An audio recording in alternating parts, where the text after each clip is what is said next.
from Europe and America, what they do is they change. Sometimes they take their hour, especially during winter. They give themselves like an extra hour, to the day, because their days are much more, way shorter in winter. So that is going to affect your scheduling and your availability. Hi guys, my name is Kira. If this is your first time on this channel, welcome. If you have been on this channel for quite some time, welcome back. Thank you so much for actually clicking on this video. I really hope that whatever I speak about in this video really helps you. Today I am just gonna delve into, as you can see by the title, we are going to be speaking about what are the things that you have to do in order to kind of prepare for your first week on PREPLY. There are certain things that I like to do before, even like if I'm going to meet a student for the first time. So without wasting any more of your time, let us get right into it. So first things first, in the process of waiting for your lessons or for your trial lesson, is to link your accounts. I do have a video where I actually speak about linking your accounts. So what I mean is linking your F&B account with your PayPal account. So of course, if you do not have a PayPal account, you are going to have to register. You're going to have to create an account on PayPal, and then you can link your F&B or your APSA or whatever bank you use to your PayPal. There are a whole lot of people that have actually created those videos on YouTube. If you would like me to actually add those in my links, please do comment that down below so that you guys can actually see how you can actually link your South African accounts to your PREPLY account. The other thing that I would like to kind of spend a little bit more time speaking about is your trial lessons, right? A trial lesson is basically the first lesson that you will be kind of it's basically like your first lesson with the student. So those trial lessons are normally marked in green. The recurring lessons are marked in blue on your calendar. I will just show it on the screen so that you guys can see. And also your like lessons that are done are marked in gray. Maybe if you want to kind of book yourself off, that will be marked in orange. So for trial lessons, it's always going to be green. So then you know that, okay, this person has booked a trial lesson at this particular time. Things have kind of changed on PREPLY with regards to trial lessons. There are no longer 1 hour trial lessons. From last month, I think they've updated every new student to 50 minutes because they wanted to give tutors like a break between the lessons should they have back-to-back lessons. So your students are no longer going to, maybe they can choose the hour, right? But there is now an option for students to book 50-minute trial lessons. The trial lessons now, I think they are standard 1 hour.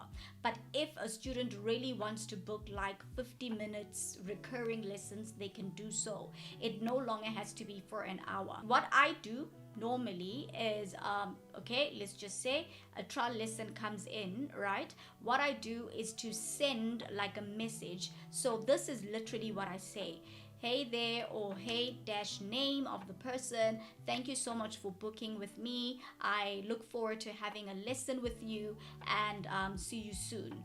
Or I look forward to having a lesson with you and finding out more about your English goals and how I can be of assistance to you. I will see you soon, and yeah, you leave it there.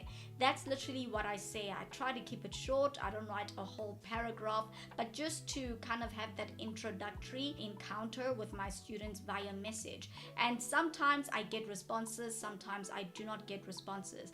And that is solely because students are still very intimidated to kind of engage in the lesson, engage, not lesson, man, engage in the language. You know what I'm saying? So sometimes you may get responses, sometimes you might not get responses. Don't think it's because of you. So just try to give it your best in a trial lesson, and then after the trial lesson, you can then send a message as to just letting them know that it was a pleasure to meet them, and hopefully you get to continue with them, and wishing them all the best. I've had students actually message me for different reasons before they even booked a lesson with me, and to also find out if I've got a slot for them because they see that my time is full and if they can book or something like that, so you will also maybe encounter that. So just be on the lookout for your messages. The best way to be on the lookout for your messages is is to link your Preply to your email. I think that's literally like one of the first things you do when you apply on Preply, is to link your email to your Preply, but also set up notifications on your phone or on your laptop so that you can see when these messages are coming in. That's the best way to actually just stay up to date and be on time in terms of replying to your students. I think there's someone that actually asked me a message. Let me see. I will answer this FAQ right now. What's the best time to get students on Preply and reply faster? This was by Ayanda Mzimba, right? Ayanda Mzimba, like she asked me this, and the best time according to Preply to answer, it's between 45 minutes and an hour, so that it's not too delayed. The next thing that I'm really gonna touch on really quick is just equipment. The best thing for me, guys, and I want to answer this in terms of someone who asked me about load shedding. Lihlo Nola Mahlong was like, what has been your general work around load shedding during your lessons? When it comes to equipment, the best thing to buy is a UPS. I'm not gonna lie, that thing has helped me so much during lessons, because when electricity is gone and I don't have any lights or I don't have any internet, then I can just plug my router into my UPS. And I have created a video where I show you all the equipment that I use. I've updated though some of my equipment, like this light over here. It is like a panel light. I will kind of link it down below so that you guys can check it out. Just make sure that your laptop is fully charged. Make sure that your UPS is fully charged and you can continue to work for like 4 to 5 hours until electricity comes back, depending on how long your kind of load shedding schedule takes, right? And yeah, you can just ask the students to just conduct the lesson without any cameras. That is the best equipment I can suggest when it comes to load shedding. But other than that, I've shown you guys what type of lighting I use for my classes. And yeah, another thing that I think is very important when it comes to just preparing for your first lessons is to kind of polish your English. I got into these lessons and I realized there is so much, honestly, that I needed to polish up when it comes to understanding verbs better, adjectives, conditionals. My goodness, dude, like first conditional, because these students, dude, like, yo, like you need to remember that these students, they've learned with FAL. For us, it's like a home language. For them, it's like first additional language. So they've kind of learned it very differently. Whatever questions that they ask, they're going to ask it from that perspective. And there are many times where there were things that, I mean, I'm not gonna know everything, of course, you know, but I just felt like, you know what, I need to polish my English as well. It is very important that at least you maybe spend like an hour, maybe just reading a little bit about some things regarding verbs, regarding tenses, regarding parts of speech, just to kind of polish up your knowledge around the language. And let's say there's a question that a student asked you and you were not quite sure, jot that down, go back to it, and maybe like get more information about it so that you can give the student a better understanding. That will be very helpful for you, trust me. I want to give you just like 3 things to look out for as a first-time teacher on Preply, right? There is something called daytime saving. I'm not sure if you know what that means. If you do, then I think that's good. If you don't, I can let you know. So daytime saving is basically people from Europe and America. What they do is they change. Sometimes they take their hour, especially during winter. They give themselves like an extra hour, you know, to the day, because their days are way shorter in winter. So that is going to affect your scheduling and your availability. Around winter for them is summer for us, so that's around November, December.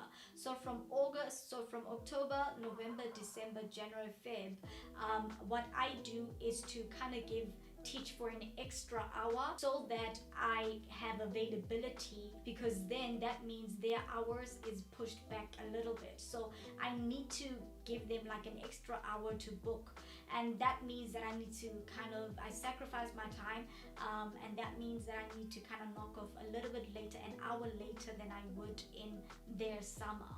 You know what I mean? In their summer, I don't play, yo. I just take those hours, even 2 hours ahead, you know, because it's really tiring to shoot a lesson at around 9 o'clock. Not shoot a lesson, but to conduct a lesson from 9 to 10. But I'm willing to sacrifice that time because I've got students that have been with me for almost a year and a few months whom I'm willing to sacrifice for. You know what I mean? So just consider that when you are around the seasons and times, because it is going to affect how you actually schedule your lessons. Number two, getting into seasons. Right now, for instance, it is summer for them. The amount of students that are probably going to be booking might be less because they are on holiday, right? They are on like 2 month kind of holiday, 2 months of holiday. So most, like for instance with me, my lessons are not a lot right now because people are on holiday, people are taking a break from learning, people are, you know, it's kind of end of year for them, so a lot of them are busy. What I do around this time is to also change my price. So what I do, so right now I'm at $9, right? I would then take it down to $7 so that I'm able to get, and I've seen that that has helped me around this time to actually bring students in as well, you know, so that it kind of balances out on the amount of students that I'm not getting. That's what I do sometimes, but sometimes I don't do that. Right now I want to keep my price at standard $9 so that because I've seen that this will take me to my threshold. So seasons play a major role. The other thing to look out for is subscriptions. There is something new on PREPLY. I actually go in depth I will actually go in depth about subscriptions in my next video, but I want to give you just the basic. Subscriptions are basically commitments that a commitment structure where students can commit to learning with you monthly or yearly, you know. So they pay a certain subscription per month, and then every month money gets withdrawn from their account, and then they're able to book maybe like weekly lessons with you under that specific subscription. The twist is they have to finish all these hours in the month, right? But what they can do sometimes is to schedule these hours even in the next month, so that haibaji, that's what I tell them, you know, so that they don't lose, right? And then I will get into how you can maybe assist your students. Let's say they want to go, like right now they want to go on holiday, but now they still have like 4 more hours left. What I encourage my students to do, which is also a trick which is also something that I use so that they do not leave me, is to tell them to pause their lessons. You know, that it's okay, you can pause your lessons, because that is possible on PREPLY. You can pause your lessons, and then once you're ready to return and to learn with me, you can come back and continue with whatever amount of lessons that you left with. But more than anything, guys, I do this so that they do not lose their hours, because I don't think that's fair. PREPLY can sometimes be very unfair towards the students. I think just encourage them to pause their lessons rather than to cancel and to stop their subscriptions. I think I'm done for today. I really do hope that you guys have really gathered as much information through this. So that is basically what I would recommend you do for your first lessons on PREPLY. Yeah, and just chill. You know, just chill. I know it's kind of nerve-wracking, especially with the students, but always remember that the student is just as nervous as you. So just take it cool. Okay, take it super cool, guys. Thank you so much to everybody that is liking, sharing. My voice. Thank you to everybody that is just liking, sharing, and just engaging with this content, guys. Please do subscribe if you want to be a part of this family. It would be lovely to just see you guys subscribe. Like I did say in my evening as an online English tutor, my evenings as an online English tutor, is that I will be kind of deviating a little bit. I really want to introduce new content such as vlogs, my life as a visual identity designer. For those that are interested in really knowing how to edit your own videos, as a beginner content creator, I'll literally be doing just basic editing, you know, on CapCut, Premiere. I don't use, I'm forgetting what the system is on MacBook. I don't use that, but the editing software, oh my gosh, dude, how can I forget that? But I don't use that. I prefer Premiere, and now I'm actually moving towards DaVinci. So I will be showing you guys how to do that, how to kind of work work around Canva or Adobe Express, whatever it is that you'd love to see. But I still will be posting teaching online teaching kind of content. So be on the lookout for the next video that I've been raving about in this entire video, because it's going to be so detailed, so detailed. If you think this was detailed, I'm going to go in depth with this one. I did touch on a few points here, so there may be a little bit of repetition. Don't bite me, okay? I want you guys to know, okay? But other than that, ke tla le bona next week, guys. I'll see you guys whenever I post again. Definitely it's going to be every week. Love you guys and appreciate you so much. Thank you.